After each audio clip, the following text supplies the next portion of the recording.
أعوذ بالله من الشيطان الرجيم بسم الله الرحمن الرحيم الحمد لله رب العالمين والصلاة والسلام على رسوله وعلى أهل بيته الطيبين الطاهرين المعصومين المؤمنين الذين أذهب الله عنهم الرجس وطهرهم تطهيرا. اللهم صل على محمد وآل محمد. مومن مومنات السلام علیکم ورحمۃ اللہ وبرکاتہ. اللہ تعالیٰ کا شکر ادا کرتے ہیں، اللہ تعالیٰ کی حمد بجا لاتے ہیں کہ اس نے ہمیں اپنی توفیقات میں شامل رکھا اور بجائے اس کی کہ ہم گمراہیوں کی طرف جائیں، ہم گناہ کی طرف جائیں، اس کی اطاعت کرتے ہیں. اللہ تعالیٰ کا پر بہت بڑا احسان ہے. اللہ تعالیٰ سے دعا کر کے جا رہے تو ہمیشہ ہمیں اپنی رحمتوں میں شامل رکھنا، ہماری نسلوں کی اصلاح فرما دے، ہمارے امام کے ظہور میں تعجیل فرما دے. ضرور پڑھیں محمد وعلی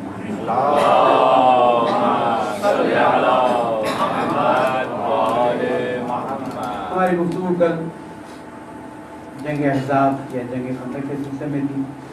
تاریخ کی جزیات میں نے آپ کے سامنے کچھ باریکیوں کے ساتھ بیان تاکہ ان باریکیوں میں آپ اپنے بعض سوالات کے جواب بھی ڈھونڈ سکیں اور پتہ چلے کہ کون ہے جو اللہ سبحانہ تعالیٰ کا واقعی بندہ ہے اور کون ہے جو نام تو اللہ تعالیٰ کا لیتا ہے لیکن حقیقت میں اللہ تعالیٰ کی بندگی نہیں کرتا. اب اس واقعے کو قرآن مجید کی روشنی میں سمجھنے کی کوشش کرتے ہیں اور دیکھتے ہیں کہ اللہ سبحانہ تعالیٰ نے ان لوگوں کو کس طرح سے یاد کیا. آیت نمبر 9 سے شروع کریں گے. اے ایمان والوں، یا ایھا الذین آمنوا اذکروا نعمت اللہ علیکم اذ جاءتکم جنود، کہ جب تم پر جنود فوجیں آئیں، فارسلنا علیہم ریحا، ہم نے اس پہ ایک ایسی ہوا چلائی، ایسا طوفان آیا، اور وہ جنودا لم تروها، اللہ سبحانہ تعالیٰ نے فرشتوں کے لشکر کو بھیجا کہ جنہوں نے ان کے پیروں کو کھاڑ دیا. وَكَانَ اللَّهُ بِمَا تَعْمَلُونَ بَصِيرًا، اور دیکھو تم جو کام کرتے ہو اللہ تعالیٰ انہیں دیکھ رہا ہوتا ہے. اِذْ جَاءُكُمْ مِنْ فَوْقِكُمْ، حالت یہ تھی کہ تمہارے سروں پہ سے بھی آ رہے تھے، تمہارے نیچے سے بھی زمین کھود کے آ رہے تھے. یعنی یہ تشبیہ اس بات سے کہ خندقوں کو پھلانگ کے بھی آ رہے تھے اور خندقوں کی سائڈ سے بھی کوشش کر رہے تھے کہ وہ آئیں. من فوقکم ومن اسفل منکم، یعنی ہر طرف سے یہ 10,000 لوگ تم پر حملہ کرنے کے لیے تیار ہو چکے تھے. اور تمہاری حالت یہ تھی کہ وہ زاغت الابصار، اور تمہاری آنکھیں جو ہے وہ چندیا گئی تھیں اور تم عجیب سی حالت میں تھے. وبلغت القلوب الحناجر، دل جو ہے تمہارے منہ کو آ رہے تھے. وتظنون باللہ الظنون، اور تم اللہ پر گمان پیدا کر رہے تھے. اس جملے کو تھوڑا سا سمجھنے کی کوشش کریں گے. ٹھیک ہے، جب کوئی مصیبت آتی ہے، کوئی مشکل آتی ہے، کوئی تکلیف آتی ہے، کوئی پریشانی آتی ہے تو انسان کا نیچر ہے کہ اس کی ہارٹ بیٹ تیز ہو جائے گی، اس کی بلڈ سرکولیشن فاسٹ ہو جائے گی. ایک نیچرل ریئیکشن وہ دیتا ہی ہے، اس میں کوئی ایب نارملٹی نہیں. لیکن اس نیچرل ریئیکشن کے ساتھ ساتھ جب وہ ایک ایب نارمل ریئیکشن ڈالنا شروع کرتا ہے، اور ایب نارمل ریئیکشن کیا ہے؟ ایب نارمل ریئیکشن یہ ہے کہ وہ اللہ تعالیٰ کو برا بھلا کہنے لگتا ہے. آپ ان کے ساتھ دیکھیں اللہم صلی علی محمد وآل محمد.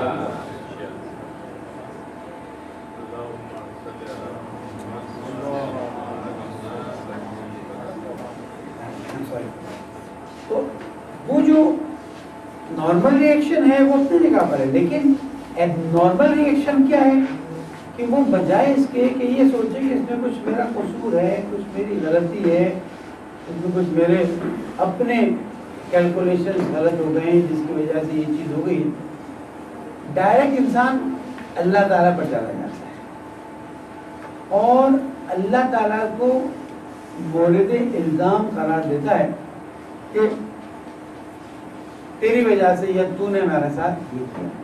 یہ ایمان کی کمزوری ہے. ایمان کی مضبوطی کیا ہے؟ اس واقعے کو دیکھ کر انسان کے پالنے والے یہ تو تو تھا تب صرف اتنا نقصان ہوا، اگر تو نہ ہوتا تو میرا کیا حال ہوتا اور میں کس مشکل میں کس پریشانی میں. اس لیے کہ ایمان کی وجہ سے ہم بہت سے مسائل سے بچ جاتے ہیں. ہماری نمازیں، ہماری دعائیں، ہمارے اعمال ہمیں بہت سی تکلیفوں سے بچا لیتے ہیں. اور یہ جو چیز آتی ہے وہ پھر بھی جو ہماری اپنی ایک پورا چیپٹر ہے قرآن مجید میں کہ جس میں اللہ سبحانہ وتعالیٰ یہی فرماتا ہے یہ بما کسبت ایدیکم، تمہارے اپنے ہی کاموں کے اثرات ہیں جو آتے ہیں. اب اس میں ہم زلزلے کی بات کریں، سیلاب کی بات کریں، سونامی کی بات کریں، طوفان کی بات کریں، بہت سی چیزیں. تو انسان یہ جو ڈائریکٹ اللہ پر ڈال دیتا ہے کہ اللہ نے جو ہے ہمارے ساتھ ایسا کیا، یہ ایمان کی کمزوری ہے. تظنون باللہ ظنونا، کہ تم اللہ پر بدگمانی کرتے ہو، اور یہ چیز اللہ تعالیٰ کو بالکل بھی پسند نہیں ہے. اگر تکلیف آتی ہے، مشکلات آتی ہیں، پریشانی آتی ہے، اس کے حل کے لیے اللہ تعالیٰ نے راستے رکھے، صدقے رکھے، دعا رکھی، نمازیں رکھی. استعینوا بالصبر والصلاۃ، نماز اور صبر کے ذریعے اللہ کی مدد حاصل کرو. تو ابھی آگے دیکھیں کیا ہوتا ہے. ہنالک ابتلی المؤمنون، یہ وہ موقع تھا جب مومنین کو اللہ تعالیٰ نے ابتلا میں ڈالا. انبیاء کے بھی امتحانات ہیں. ابتلا جس کو ہم بلا کہتے ہیں، ایکچولی میننگ ہے امتحان، ٹیسٹ، ایگزام، جو بھی آپ لفظ کہنا چاہتے ہیں. ہمارے اردو میں بلا کے معنی ایک منفی معنی ہے. اب اس کے لیے کوئی اور مجھے آلٹرنیٹ لفظ نہیں مل رہا ہے. مصیبت بھی جو ہے وہ بھی امتحان کے معنی میں ہے. ابتلا وَإِذِ ابْتَلَىٰ ابراہیم ربہ، اور جب مبتلا کیا ابراہیم کو ان کے رب میں. یہ سب کیا ہے؟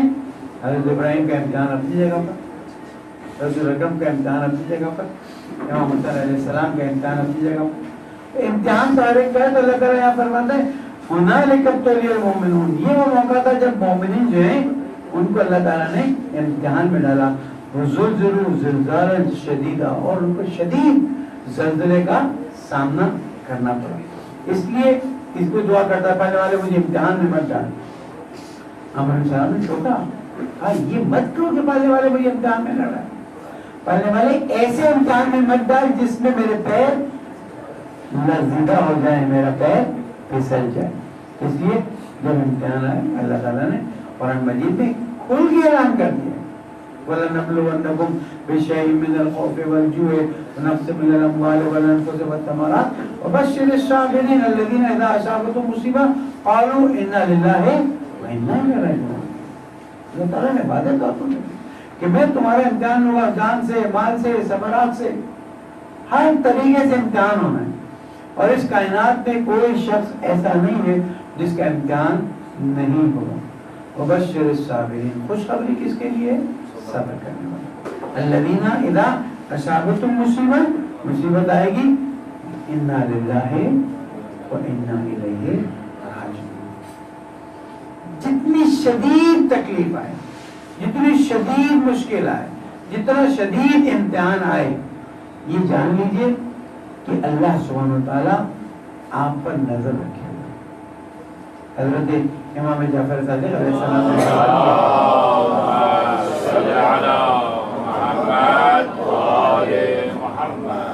کہ مومنوں پہ امتحان اور کافروں کو عیاشی آرام کیوں مل جائے؟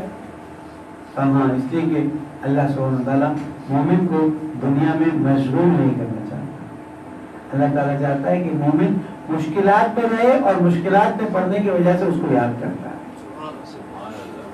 آپ دیکھ رہے ہیں کہ اللہ سبحانہ وتعالیٰ اسی لیے معلوم فرماتے ہیں، حتیٰ چھٹے نام سے فرماتے ہیں کہ اگر 40 دن میں ایک بھی کوئی تکلیف، کوئی مصیبت، کوئی امتحان، کوئی چوٹ، حتیٰ الخراش، ایک خراش نہ لگے تو سوچ لو کہیں اللہ تمہیں اپنے سے دور تو نہیں کر رہا.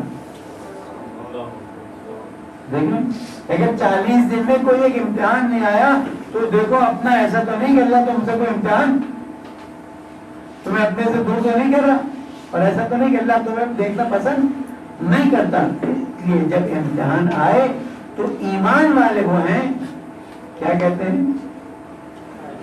حسبنا اللہ ونعم الوکیل نعم المولا. اور یہ سارا کچھ ہمارے ایمان پر ہے کہ ہم ایمان کے کس درجے پر فائز. دیکھیں ایمان کے درجے پر فائز ہوں اس کے بعد اپنی غلطی بھی ہو نا تو بھی اللہ سبحانہ وتعالیٰ اس تکلیف، اس مشکل، اس امتحان، اس مصیبت کے بدلے اجر عطا کرتا ہے. کیوں؟ جیسے کہ اللہ کہتا ہے تو میرا بندہ. مثلا ایک مثال دے رہا ہوں، دوپٹہ پہن کر کچن میں سجیسٹ نہیں کرتا، عام طور پر سجیسٹ نہیں کیا جاتا، وہاں آگ ہوتی ہے. اگر دوپٹے کو اللہ نے اگر آگ لگی اور محترمہ کو یا کسی کو جو بدن جو ہے جلس گیا، اب یہاں پر بھی اگر وہ صبر کرے گی تو اسے غلطی اپنی ہے، لیکن اللہ تعالیٰ کہتے ہیں کیونکہ مومنہ ہے، ایمان پر ہے اور آپ کی سختی ویسے برداشت کر رہی تھی، ویسے غلطی ہوگی، اب اس جلسنے، اس بیماری، اس تکلیف کا بھی اسے ثواب ملے گا. اور حدیث میں کہ ایک رات کا بخار 1 سال کے گناہوں کی معافی کا باعث بنتا ہے. پوچھا کیوں؟ کہ ایک رات کا بخار انسان کے بدن پر اتنا اثر کر جاتا ہے تو وہ 1 سال کے اس کا اثر اس پر باقی رہتا ہے. اس لیے اللہ تعالیٰ اسے اس بخار کے بدلے گناہوں کو معاف کرتا ہے. تو ابتلا تو ہے، کوئی بھی اس کائنات میں کہے کہ مصیبت نہیں ہے، امتحان نہیں ہے، غلط کہے گا. لیکن مسئلہ یہ ہے کہ ہم اس امتحان میں کتنا صبر کرتے ہیں.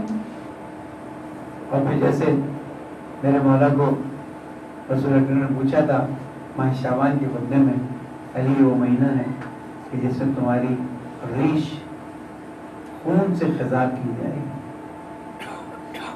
اور تمہیں سخت تکلیفوں اور مشکلات کا سامنا کرنا پڑے گا، اس وقت تم کیسے صبر کرو گے؟ میرا مولانا فرمایا تھا یا رسول اللہ اگر سلامت دین کے ساتھ ہے تو پھر صبر کی بات کوئی نہیں ہے، شکر کی بات ہے. ہمیں اس طرف جانا ہوگا، ہم اس لو لیول پر نہ بیٹھیں.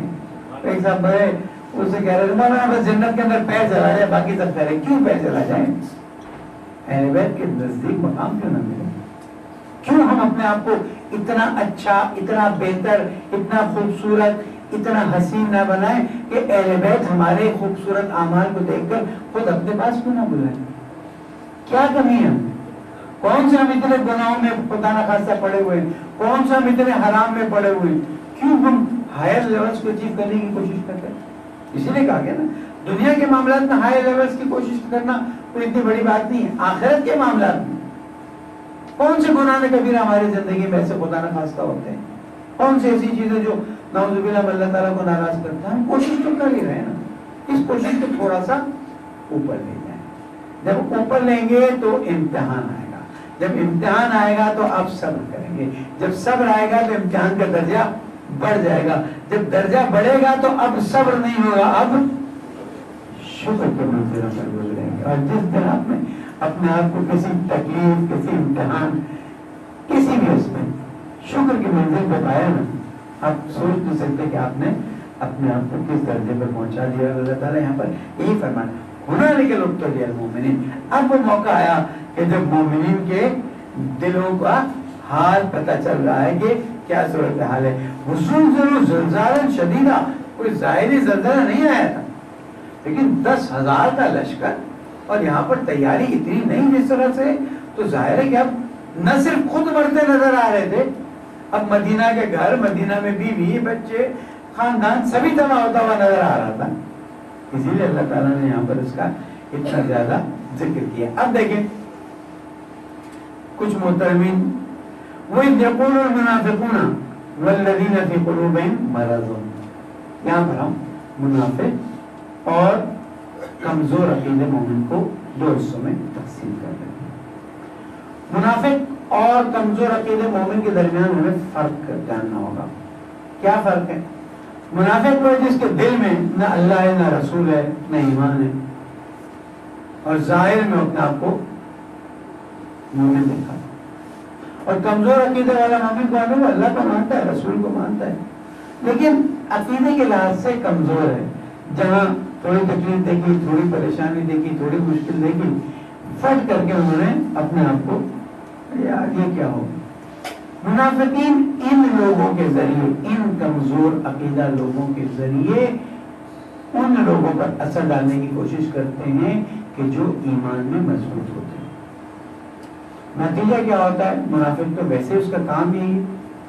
جو کمزور عقیدے والے ہیں وہ اپنے عقیدے میں بھی مشکلات محسوس کرتے ہیں, اور جو ایمان والے ہیں ان کے لیے بھی کوئی نہ کوئی مشکل پیدا کرنے کی کوشش کرتے ہیں. اللہ تعالیٰ وَإِذْ يَقُولُ الْمُنَافِقُونَ وَالَّذِينَ فِي قُلُوبِهِم مَّرَضٌ مَّا وَعَدَنَا اللَّهُ وَرَسُولُهُ إِلَّا غُرُورًا. وعدہ نہیں کیا ہے اللہ نے اور اس کے رسول نے مگر غرور. ہم غرور کا لفظ استعمال کرتے ہیں تکبر کے معنی میں. یہاں پر عربی میں غرر, غین رے رے, غرر جو ہے جو غرور کی طرح جو اس میں لکھا گیا ہے اس کا مطلب ہے دھوکہ دینا. دین میں غرر جو ہے وہ حرام ہے. یہاں پر بھی یہ منافق اور یہ جو کمزور عقیدہ لوگ ہیں کیا کہہ رہے ہیں؟ فی قلوبہم مرض, اللہ تعالیٰ اور اس کے رسول نے دھوکے کے علاوہ کچھ نہیں. اب آپ دیکھیں سن 5 ہجری کا مدینہ ہے, 13 سال مکے کے گزار کے آئے ہیں, وہاں کے معجزے دیکھے ہوئے. مدینہ آئے 5 سال, مدینہ کے اندر کے معجزے دیکھے ہیں, احد دیکھی ہے, بدر دیکھی ہے, پہلے کی جنگیں دیکھی ہیں. اب آپ تھوڑا سا تصور کیجیے کتنی پرسنٹیج ہوگی ان لوگوں کی. ہم اب مسلمانوں کو 3 حصوں میں ڈیوائڈ کر رہے ہیں نا, 5 ہم نہیں کر رہے, قرآن مجید کر رہے ہیں. سن 5 ہجری میں مسلمان 3 حصوں میں تقسیم ہو گئے. ایک مومنین, ایک مسلمین کمزور عقیدہ, اور ایک منافقین. ٹوٹل کتنی تعداد ہے کہ اب اس میں یہ 3 حصے بن رہے ہیں, اور 3 حصوں میں سے بھی منافقین کی کتنی تعداد ہے, کمزور عقیدہ مومنین کی کتنی تعداد ہے, اور سلمان و ابو ذر رضوان اللہ تعالی علیہم کے جیسے کتنے لوگ ہیں. مجھے اس بات کی طرف توجہ دلانا چاہ رہا ہوں, انہوں نے نہیں کہہ سکتا, لیکن کم از کم اس کیلکولیشن سے یہ بات تو کہلوا سکتا ہوں کہ کتنے لوگ تھے جو راسخ العقیدہ تھے, اور مدینہ میں آخر تک کتنے لوگ ایسے رہ گئے جو راسخ العقیدہ تھے. باقی تو کہنے کو بہت کچھ کہا جا سکتا ہے, لیکن یہاں پر آ کے ہمیں تاریخ اور پھر قرآن مجید کی آیت بتاتی ہے کہ اس حد تک 5 ہجری کتنے سال باقی ہے رسول اکرم کے وصال میں, اس وقت نہیں پتا, لیکن 5 سال باقی.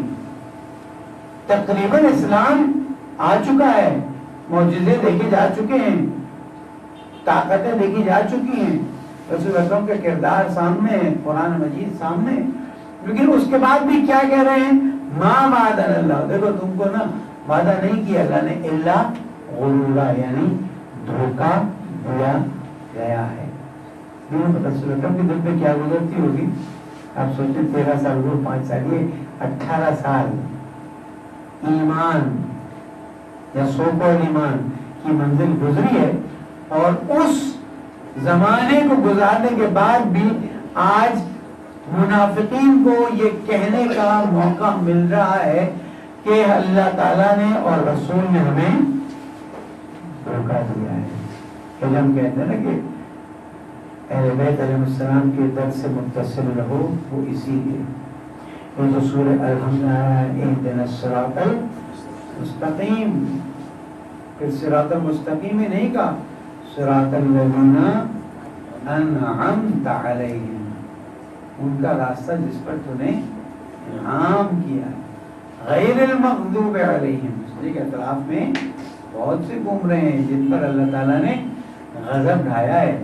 کون ہے غضب کن پہ ڈھایا ہے؟ انہی 5 سال کے لوگوں میں آپ ڈھونڈ لیجیے. وَلَضَّالِّينَ, اور ان لوگوں کا راستہ بھی نہیں چاہیے جو گمراہ ہو گئے. ایک درود اور پڑھتے ہیں.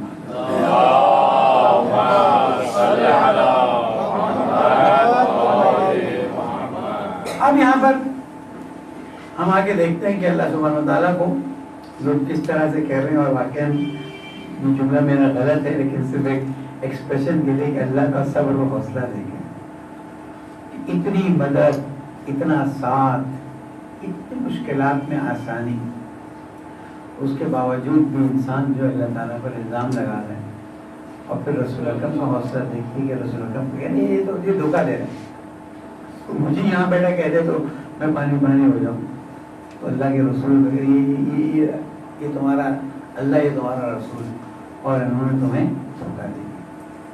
وَإِذْ قَالَتْ طَائِفَةٌ مِّنْهُمْ، اور ایک گروہ نے، ابھی گروہ کون سا تھا؟ منافقوں کا تھا، فی قلوب مرض والا تھا، یا اب ایک چوتھا گروہ بھی ہے جو قلوب مرض نہیں ہے، ایمان کے اونچے درجے پر بھی نہیں ہے، لیکن کہیں نہ کہیں بیچ میں پھنسا ہوا ہے۔ وَإِذْ قَالَتْ طَائِفَةٌ مِّنْهُمْ يَا أَهْلَ يَثْرِبَ لَا مُقَامَ لَكُمْ فَارْجِعُوا، اب تمہارا کوئی راستہ نہیں ہے، واپس پلٹ جاؤ۔ فَيَسْتَأْذَنُ فَرِيقٌ مِّنْهُمْ، اور لوگوں میں سے ایک گروہ اور بھی تھا، یہ ففتھ گروہ آ رہا ہے، یہ ففتھ گروہ کو کس میں ڈالیں گے؟ وہ جو راسخ العقیدہ ہے ان کا ذکر تو ابھی آئے گا، وہ جو منافق ہیں ہو سکتا ہے کچھ اس میں سے، وہ جو کمزور العقیدہ ہیں ہو سکتا ہے اس میں، ہو سکتا ہے کوئی ایک اور بھی گروہ بنتا ہو نا، جس کا لفظوں میں استعمال اب نہیں کر سکتا ہوں، اب مشکلات بڑھ گئی جا رہی ہیں۔ لا مقام لکم فرجعوا، پلٹ جاؤ، اب تمہارا حال خراب ہونے والا ہے، جنگ کے میدان میں رہو گے تو وہ جو آ رہے ہیں وہ تم سب کو ختم کریں گے، اور جو جنگ کے میدان میں رہا ہوگا ان کے گھر والوں کو بھی کاٹ ڈالیں گے۔ وَيَسْتَأْذِنُ فَرِيقٌ مِّنْهُمْ، اور اس میں سے پھر گروہ جو ہے وہ آیا اور کہنے لگا اے نبی اِنَّ بُيُوتُنَا عَوْرَةٌ، ہمارا اب گھر جو ہے، عورہ بمانے ستر پوشی یا پردہ داری کے معنی میں ہے، کہ ہمارے گھر جو ہیں وہ بہت انسیف ہیں، بے پردہ ہیں، کوئی کبھی کسی وقت داخل ہو سکتا ہے۔ اِنَّ بُيُوتُنَا عَوْرَةٌ، اللہ تعالیٰ فرماتا ہے وَمَا هِيَ بِعَوْرَةٍ، ہمیں پتہ ہے تمہارے گھر تو بڑے مضبوط بنے ہوئے جو تم بہانے بنا رہے ہو۔ اب بہانہ بنانے والا کیا کرتا ہے؟ کوئی نہ کوئی لیم ایکسکیوز ڈھونڈتا ہے کہ یہ پریشانی، یہ پریشانی، یہاں پر انہوں نے آ کے کہ ہمارے گھر والے اور ہمارا گھر جو ہے وہ سب بھی آزاد ہے، کوئی اس پہ ہم نے سیکیورٹی کے انتظامات نہیں کیے ہیں۔ اِن یریدون الا فرارا، اللہ تعالیٰ فرماتا ہے یہ سب بہانے کر رہے ہیں، یہ فرار کے علاوہ کوئی راستہ نہیں چاہتے ہیں۔ وَلَوْ دُخِلَتْ عَلَيْهِمْ مِنْ أَقْطَارِهَا ثُمَّ سُئِلُوا الْفِتْنَةَ لَأَتَوْهَا وَمَا تَلَبَّثُوا بِهَا إِلَّا يَسِيرًا، اگر اطراف ان کے گھروں کے ہر طرف باقاعدہ محاصرہ ہوتا اور ان سے کہا جاتا کہ تم، اب یہاں کا میں ترجمہ دیکھ لوں، اس لیے کہ مجھے لگتا ہے یہاں پر فرق، حالانکہ اگر ان پر چاروں طرف سے لشکر داخل کر دیا جاتا پھر ان سے فتنے کا سوال کیا جاتا۔ بہرحال اس کے ترجمے کو میں یہاں پر نہیں قبول کرتا ہوں، اس کو پھر چیک کر لیں۔ اللہ تعالیٰ یہ بتانا چاہ رہا ہے کہ اگر ان کے گھروں کے اطراف کا محاصرہ ہو جاتا، ابھی تو گھروں کا محاصرہ نہیں ہے، ابھی کس کا محاصرہ ہوا ہے؟ شہر کا محاصرہ۔ اگر گھروں کا محاصرہ ہوتا ثم سئلوا الفتنة، اس کے بعد ان پر حملے ہونے کے ڈر ہوتے تو یہ سب تلواریں لے کے، نیزے لے کے لڑنے کے لیے تیار ہو جاتے۔ اب تو میرے گھر میں بات آ رہی ہے، لیکن وما تلبثوا بها الا يسيرا، اور وہ کچھ دیر کے لیے اس حالت میں رہتے اور پھر جنگ کرنا شروع کر دیتے۔ لیکن اب جب ان کے گھروں کا محاصرہ نہیں ہو، ان کے شہر کا محاصرہ ہوا، بھائی لڑتے رہے ہیں نا الگ الگ جگہوں، تو اب یہ کیا کر رہے ہیں؟ بہانے بنا رہے ہیں اور سمجھ رہے ہیں کہ ہم اس بہانے کے ذریعے موت سے فرار کر لیں گے۔ وَلَقَدْ كَانُوا عَهْدَ اللَّهِ مِنْ قَبْلُ، تمہیں پتہ ہے یہ پہلے اللہ سے وعدہ کرتے تھے، رسول اکرم سے کہتے یا رسول اللہ بڑے عرصے سے کوئی جنگ نہیں ہوئی، یعنی جن کو کہتے ہیں نا جنگ کی ہابی والے لوگ، یا رسول اللہ بڑے عرصے سے کوئی جنگ نہیں، کیوں کہتے تھے؟ اس لیے کہ جب جنگیں ہوتی تھی تب سامنے والوں کی طاقت اتنی نظر نہیں آتی تھی، جنگ ہوتی تھی جیت جاتے تھے یا پھر ویسے ہی مال غنیمت ہاتھ میں آ جاتا تو مزہ آتا تھا۔ اب تھوڑا ٹیسٹ لگ گیا تھا، تو احترام سے بات کروں ورنہ پھر ٹیسٹ لگ گیا تھا کہ جنگ پہ جاتے تھے، تھوڑی بہت چند لوگ شہید ہوئے باقی مال غنیمت لیا واپس آ گئے، تو مزہ تو عہد کرتے تھے کہ اگر اب کوئی جنگ آئی تو ہم ڈٹ کے لڑیں گے اور اپنی جان قربان کر دیں گے۔ اب یہاں پر اللہ تعالیٰ نے کیا بات، وَلَقَدْ كَانُوا عَهْدَ اللَّهِ، من قبل لا یولون الادبار، کہ ہم کبھی بھی پیٹھ موڑ کر واپس نہیں جائیں گے. لیکن اللہ تعالیٰ فرماتا ہے فَكَانَ عَهْدُ اللَّهِ مَسْئُولًا. اب جب تم بھاگنے کی بات کر رہے ہو، اللہ تم سے پوچھ رہا ہے وہ جو تم نے عہد کیا تھا اس کے بارے میں تمہارا کیا ارادہ ہے؟ سب بھلا کے ختم ہو گئے. یہ کمزوری ایمان. اب یہاں پر اللہ تعالیٰ ڈانٹ لگا رہا ہے. قُلْ لَنْ يَنْفَعَكُمُ الْفِرَارُ إِنْ فَرَرْتُمْ مِنَ الْمَوْتِ أَوِ الْقَتْلِ وَإِذًا لَا تُمَتَّعُونَ إِلَّا قَلِيلًا. دیکھو تم موت سے فرار کرنے کی کوشش کرو گے یا قتل سے فرار کرنے کی کوشش کرو گے، جتنے بھی تم فرار کرنے کی کوشش کرو گے یہ تم کو فائدہ نہیں پہنچانے والا ہے. ایک اور جگہ پر اللہ کیا فرماتا ہے؟ یدرککم الموت، موت تم کو پہنچ جائے گی. وَلَوْ كُنْتُمْ فِي بُرُوجٍ مُشَيَّدَةٍ، اونچے پہاڑوں پہ پتھروں کے تم محل بنا لو اور اس میں جا کے چھپ جاؤ، موت تو تمہیں وہاں پر بھی آ کے پکڑ لے. کتنی خوش نصیبی کی بات ہے ایک انسان اپنے مکتب کا دفاع کرتے ہوئے جان. ہمارا اہلیہ نے پاکستان سے ہمیں نہ صرف گلا نہیں ہے بلکہ ہم واقعاً جب مہاراجے کے پاس جاتے ہیں تو ہمیں اس بات کی داد دیتے ہیں کہ پاکستانیوں نے مشکل وقت میں استقامت دی. یہاں پر دیکھیں قُلْ لَنْ يَنْفَعَكُمُ الْفِرَارُ إِنْ فَرَرْتُمْ مِنَ الْمَوْتِ أَوِ الْقَتْلِ. کچھ لوگ چلے گئے، ہم ان کو کرٹیسائز یا کنڈیم بھی نہیں کرتے، لیکن مومنین کی ایک بڑی تعداد. آج تو سکون کا زمانہ ہے، آج ہم پیسفل لائف گزار رہے ہیں. آپ ہی لوگ تھے اور ہم ہی لوگ تھے کہ جہاں ہر طرف موت، ہر طرف موت. آج 5 شہید ہو گئے، آج 10 شہید ہو گئے، آج یہ دھماکہ ہو گیا. اب کیونکہ آپ لوگ ادھر سے گزرے ہوئے ہیں اس لیے بات کرتے ہوئے مجھے بہت اچھا محسوس ہوتا. اگر نہیں گزرے ہوئے ہوتے، فرار کیے ہوئے ہوتے تو پھر تھوڑا سا. جنہوں نے بھی اس راہ میں قربانیاں دی آپ لوگوں میں سے، آپ کے گھر والوں میں سے، آپ کے رشتے داروں میں سے، اس وقت سختی محسوس ہوتی ہے، تکلیف محسوس ہوتی ہے. لیکن دیکھیں ہمارے میں اور ان لوگوں میں فرق کیا ہے. میں نے شاید کسی 15 شعبان کے درس میں ایک بار یہ بات کہی تھی، ریپیٹ کرتا ہوں. زمین سے آسمان کا فرق ہے ہم میں اور ان لوگوں میں. یہ افضل ہے، ہم افضل ہیں. آج تھوڑی اس پہ بحث ہو جائے. یہ افضل ہے، ہم افضل ہیں. کیوں خاموش ہیں ہم افضل ہیں؟ کیوں ہم افضل ہیں؟ دیکھیں اگر خدا نہ خاصہ ہم سے کوئی گناہ ہو رہا ہے، کوئی بات ہے تو ایک الگ ہے. لیکن as a community, as a Shia community, آپ نے رسول اللہ کو دیکھا؟ میں نے تو نہیں دیکھا. آپ نے امیر السلام کو دیکھا؟ میں نے دیکھا. آپ نے کسی امام کو دیکھا؟ یہ ایمان کیسے لے کر آ گئے؟ والدین نے ہمیں بتایا، ہم نے بھی یقین کیا، آج ہم اپنے ایمان پر مضبوط ہیں یا نہیں؟ یہ خود رسول اکرم حدیث میں فرماتے تھے اخوانی اخوانی، اور اس کے بعد گریہ فرمایا، دعا فرمائی. جو اطراف والے تھے انہوں نے کہا یا رسول اللہ السنا من اخوانکم، ہم آپ کے بھائی نہیں ہیں. فرمایا نہیں، لستم اخوانی انتم اصحابی، تو میرے بھائی نہیں ہو، تو میرے صحابی ہو. کہا پھر آپ کے بھائی کون ہیں؟ کہا وہ ہیں کہ جو ایسے زمانے میں آئیں گے جب میں نہیں ہوں گا. اللہ کی حجت کو بھی وہ دیکھیں گے نہیں، ان پر تکلیفیں آئیں گی، مشکلات آئیں گی، وہ اللہ پر ایمان کو اپنے ہاتھ میں مضبوطی سے رکھیں گے اور ان مشکلات کا سامنا کریں گے. آج ہم غرور کی منزل پہ نہیں جا رہے، ہم شکر کی منزل پر جا رہے ہیں. لیکن جب ہم آپ کو کرٹیسائز اور کنڈیم کرتے ہیں تو ہمارا یہ فرض بھی تو بنتا ہے کہ جو آپ لوگوں نے ہمت سے کام کیا. مجھے یاد آپ کے چہرے جہاں زخمی ہوتے تھے فوراً فنڈز آ رہے ہوتے تھے، جہاں شہید ہو رہے وہاں پر فوراً مدد کے لیے پہنچ رہے ہیں.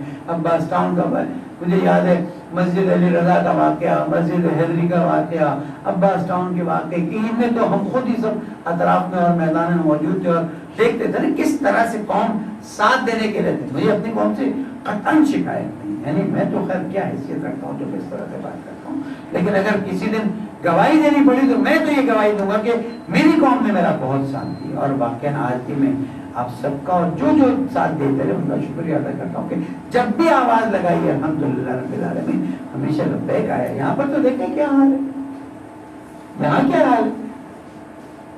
اس کے باوجود ان حالات میں مجھے یاد ہے 7 سال پہلے والے محرم میں نے پچھلے سال اپنی بقیت اللہ کی نماز جمعہ میں بھی کہا تھا, میں نے کہا 7 سال پہلے والے محرم میں ڈان نے بہت فل پیج آرٹیکل لکھا تھا کہ whole Karachi 60 to 70% of Karachi has been surrounded by XYZ.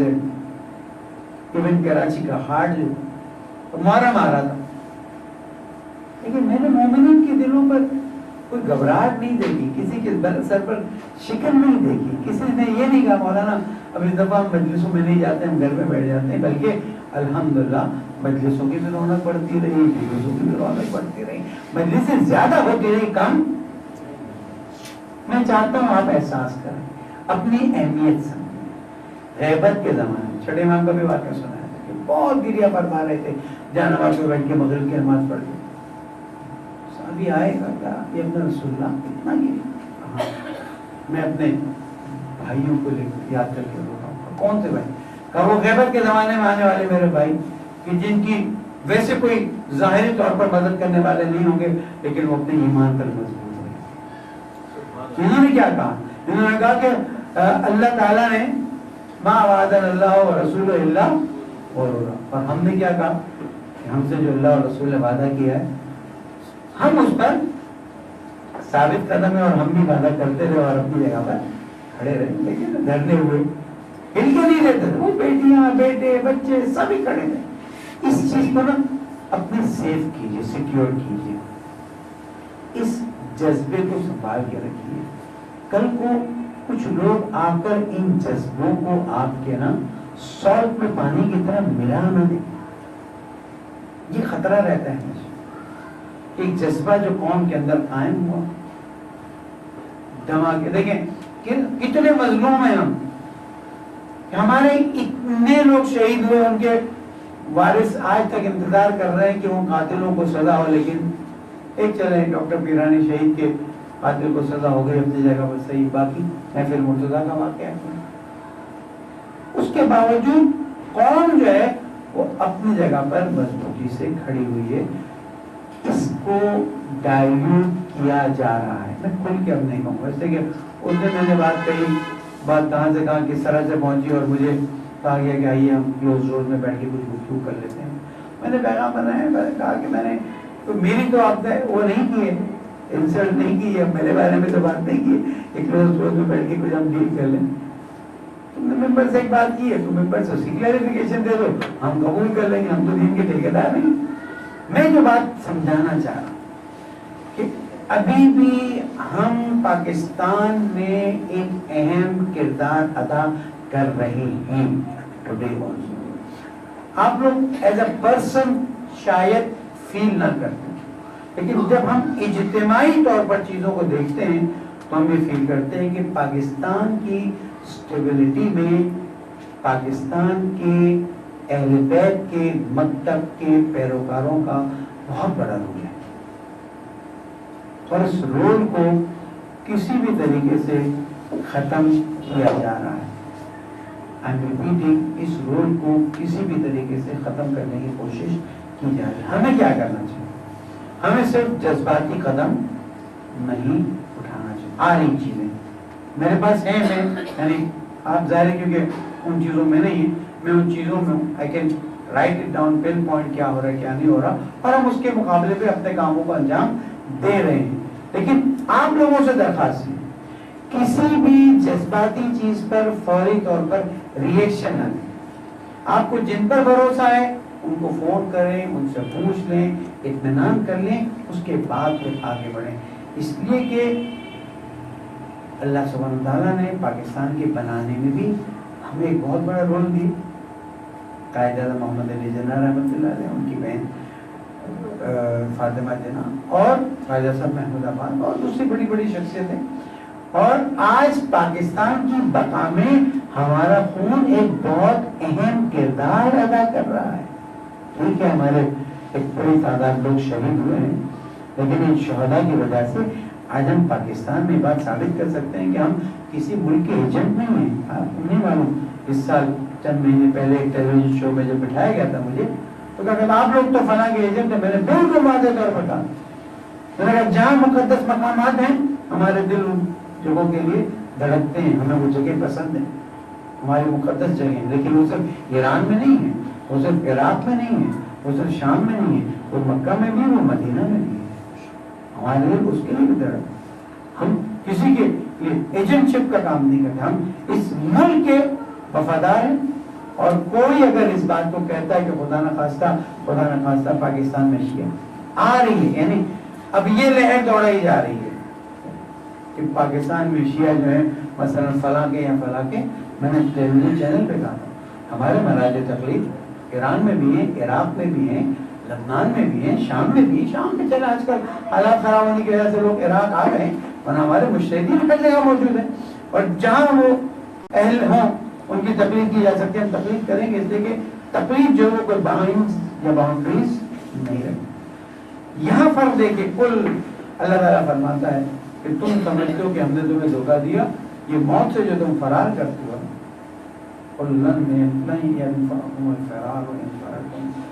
موت ہے کہ ہمارے لیے بہتر ہے کہ تم سمجھتے ہو کہ یہاں سے موت سے بچ کے نکل جاؤ گے. بلیو می،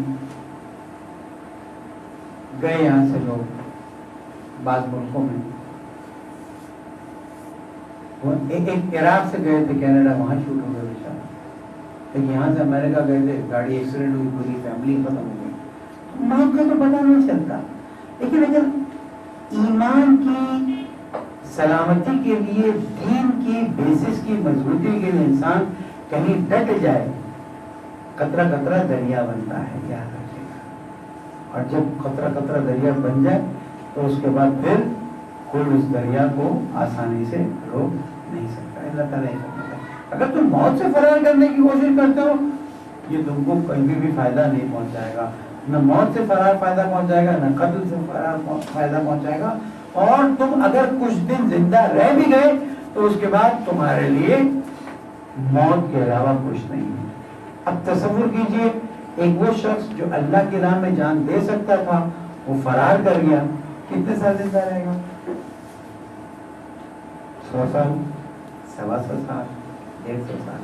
اس کے بعد پھر موت. اس وقت اس موت میں اور اس موت میں کیا فرق ہے؟ بہت سے لوگوں نے کہا مذہبی صاحب فلاں جگہ چلے جائیے، فلاں جگہ چلے جائیے. انہیں کوئی گارنٹی دے کہ وہاں بھی شہادت ملے گی، یہاں پر بھی شہادت ملے گی تو میں جانے کے لیے تیار ہوں. اس لیے کہ شہادت is the shortest, sweetest and simplest way to جنت. حدیث میں کہ جب شہید کے خون کا پہلا قطرہ گرتا ہے اللہ سبحانہ وتعالیٰ فرشتوں کو حکم کرتا ہے اس کے سارے گناہ معاف کر دو. Can you find any way better than this؟ کبھی آپ نے سوچا ہے؟ بزرگوں سے جسارت نہ ہو سکے سمجھانے کے لیے بات کریں کہ ایک انسان مکتب کے نام پر شوٹ ہو جائے. میں نہیں کہتا آپ راستے میں گھومنا شروع کیجیے، آ جاؤ مجھے شوٹ کر دو. لیکن اگر مکتب کے نام پر رہتا ہے، اس مکتب کے اوپر زندگی گزارتا ہے اور اس پر اس کو گولی لگ جاتی ہے، یہ افتخار ہے. افتخار کیوں؟ اس لیے کہ مرنا تو سب کو، کسی کو جلدی بننا ہے، کسی کو. اور پھر جو حسین کرتے ہوئے دنیا سے چلے جائیں، جو امام علیہ السلام کو یاد کرتے ہوئے دنیا سے چلے جائیں. اور شہادت کا جذبہ میں اپنی بہنوں سے کہوں گا اس جذبے کو اپنے بچوں میں انکلکیٹ کریں. نہیں میری شہادت تو ویسے بھی اللہم مات علی حب آل محمد مات شہیدہ ومات سعیدہ، یہ شہید بھی ملے گا اور کامیاب بھی ملے گا. اس شہادت کے جذبے کو اپنے بچوں کے اندر پروان چڑھائیے. اور آئندہ کب کیا حالات ہوتے ہیں ہمیں پتا نہیں ہے. اللہ تعالیٰ فرماتا ہے قل من ذا الذی یعصمکم من اللہ ان اراد بکم سوءا او اراد بکم رحمہ. کون ہے جو تمہیں اللہ سے بچائے اگر اللہ تمہارے بارے میں کوئی برا ارادہ کرے یا تمہیں رحمتوں میں شامل کر دے. اللہ برا ارادہ نہیں کرتا، اللہ سے سمجھانا چاہ رہا ہے یہ جو تمہاری اپنی حرکتیں ہوتی ہیں اس کی وجہ سے، دیکھیں نا فرار کر رہے ہو، اب کیا ہوا؟ جنگ جمل کا واقعہ، وہ شخص کہ جو شب نماز گزارا، شب نماز پڑھا، امیر المومنین کے ساتھ ہی، لیکن ایک وقت اس کے دل میں ایک ایسی چیز آئی کہ وہ مولا کائنات کی خلاف ہو گیا اور جنگ کے لیے میدان میں اترا۔ جب جنگ کے لیے میدان میں اترا تو مولانا یاد دلایا، اے فلاں بھول گیا تو جب تو نے بیعت کی تھی تو کہا تھا علی کچھ ہو جائے میں تجھ سے پیٹ نہیں موڑوں گا، آج تو میرے مولا نے اتنی نصیحت کی کہ اسے یاد آیا، وہ پیٹ موڑ کے واپس جا رہا تھا اور دور نکل گیا، اور بیٹے نے کہا بابا عبداللہ ابن زبیر نے کیا کہا، بابا اتنی محنت کر کے آئے ہو، اب جب فتح نزدیک ہے تو سب چھوڑ کے جا رہے ہو؟ اس نے کہا نہیں، علی نے جو مجھے بتایا بات صحیح ہے، تو اس کا راستہ صحیح ہے۔ اچھا جانا چاہتے ہو جاؤ، کچھ اور راستہ آگے گئے، پیچھے سے کسی نے تیر مارا اور کیا فائدہ، یہاں مرتا وہاں مرا وہاں مرا، امیر المومنین کی مخالفت میں موت آ گئی، جبکہ زندگی بھر ساتھ دیا کس کا؟ امیر المومنین۔ تو ارادہ بکم سوءن، اللہ کسی سے برا ارادہ نہیں کرتا ہے، ہم جب نیت کرتے ہیں تو اللہ کہتا ہے اب تمہاری مرضی، تم جمل پہ بیٹھ کے چلے جاؤ تمہاری مرضی، تم جمل کے ساتھ چلے جاؤ، لیکن اگر تم اچھے کام کرو گے تو اللہ تمہارے لیے رحمت وَلَا يَجِدُونَ لَهُم مِّن دُونِ اللَّهِ وَلِيًّا وَلَا نَصِيرًا۔ ایک بات جان لو کہ تمہارے کام اچھے ہیں تو تم کو اللہ اچھا بدلہ دے گا، اور تمہیں اللہ سے بہتر کوئی مددگار، ولی اور مددگار نہیں ملنے والا ہے۔ قد يعلم الله الموقرين منكم والقائلين لإخوانهم هلم إلينا ولا يأتون البأس إلا قليلا، اور اللہ جانتا ہے ان لوگوں کو جو کہتے تھے تھوڑا ڈیلے کرو شاید کوئی راستہ نکل آئے، اور کچھ لوگ ایسے تو بھائی کو بلاتے تھے آجا آجا چلتے یہاں سے، اب تو موت آ ہی رہی، ابھی تو مارے جائیں گے، ولا يأتون البأس إلا قليلا، ابھی ہمارے ساتھ چلے جاؤ گے تو تھوڑا تم کو افسوس ہوگا، تھوڑا تکلیف ہوگی، اس کے بعد کچھ نہیں ہوگا۔ اللہ تعالیٰ فرماتا ہے اشحۃ علیکم، انہوں نے خیر کو تم سے دور کر دیا۔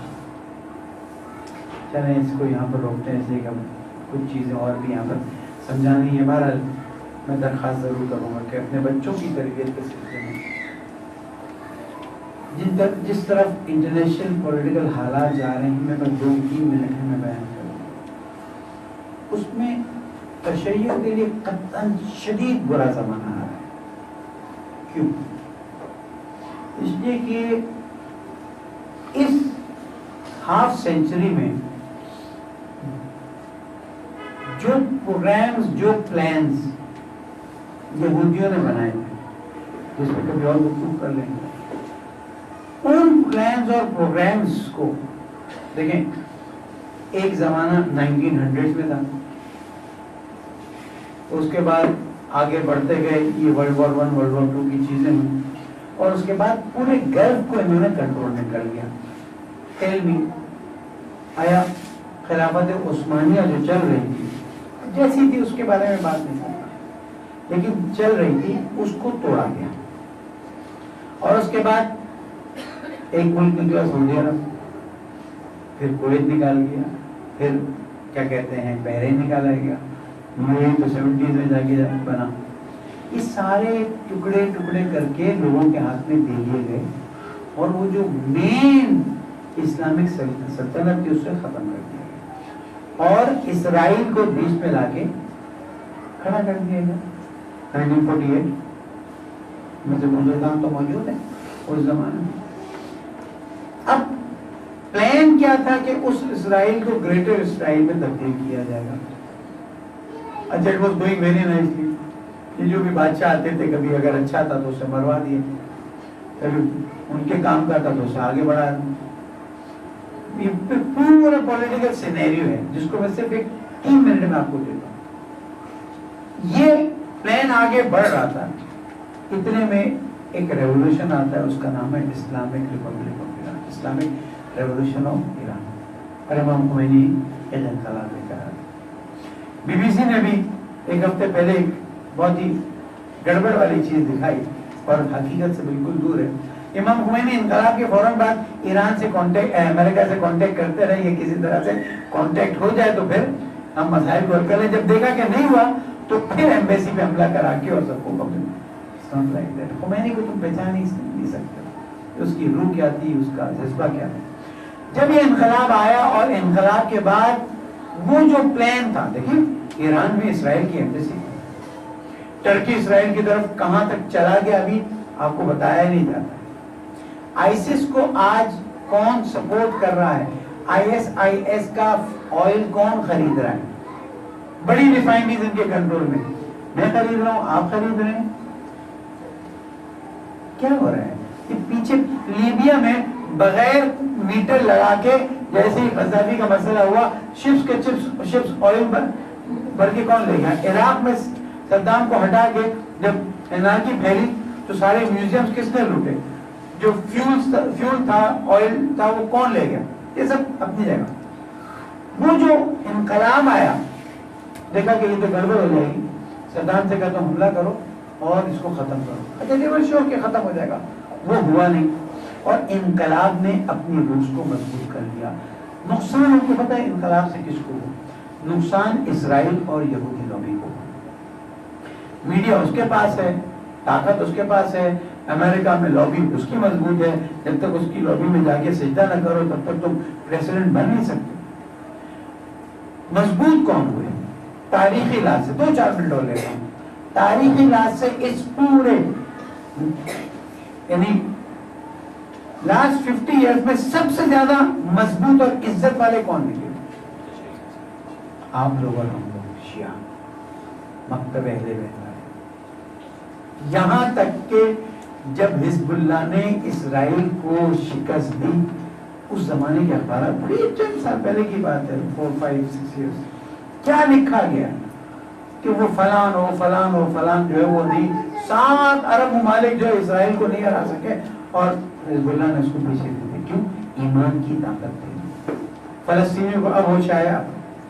تو آپ یعنی شیعوں نے، مکتب اہل بیت والوں نے پوری دنیا کو ایک نیا ٹیسٹ چکھایا، اور وہ ٹیسٹ کیا ہے کہ جو مستضعف ہیں، جو بیچارے ہیں، ان کا ساتھ دو، ان کو اوپر لاؤ، وہ ہمیشہ تمہارا ساتھ دیں۔ امپیریلزم نے کیا کیا؟ افریقہ میں اپنے لوگ بٹھا دیے، ربڑ لے جاؤ، کافی لے جاؤ، ڈائمنڈ لے جاؤ، اور وہاں کے لوگوں کے جو حالات، جس زمانے میں جاتا تھا ارلی 90s میں دیکھتا تھا، اللہ معاف کرے، تو شیعوں نے آئیڈیولوجیکلی پوری دنیا کو ایک ایسی آئیڈیولوجی سے انٹروڈیوس کرا ہے جس میں مظلوموں کا ساتھ دینا ہے اور ظالموں کے خلاف کھڑا ہونا ہے۔ اب دنیا میں 2 ہی پاورز رہ گئی ہیں، ایک یہودی پاور اور ایک شیعہ پاور۔ صاف بات کرنا، کوئی اس میں لگی، یہودی پاور اپنی کوشش کر رہی ہے، شیعہ پاور الحمدللہ رب العالمین آ گئی۔ اس میں افسوس کی بات یہ ہے کہ شیعوں کے اندر ایسے لوگوں کو لایا جا رہا ہے اور ایسے لوگوں کو ڈالا جا رہا ہے تاکہ شیعہ پاور کو کمزور کیا جائے۔ شیعہ پاور کی بیس کیا ہے؟ شیعہ پاور کی بیس اصل میں تو امام زمانہ اجل اللہ تعالیٰ فرماتے ہیں،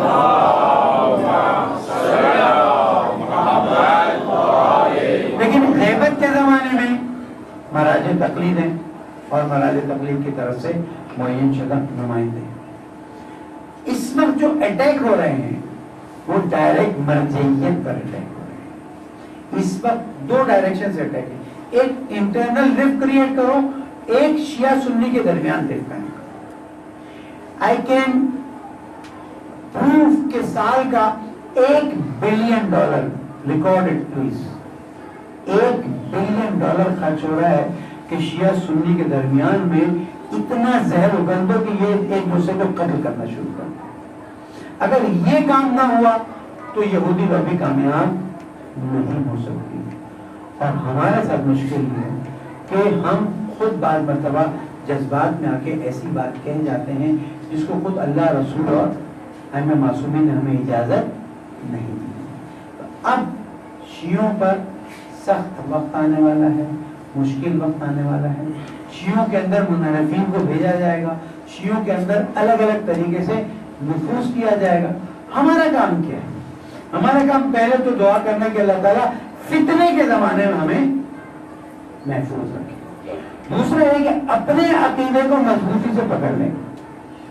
آئی ایم سوری میں وہ ڈاکیومنٹ نہیں لایا, تو میں نے 2 دن 3 دن پہلے بات کہی تھی, انشاءاللہ میں کل یہاں رکھوں گا.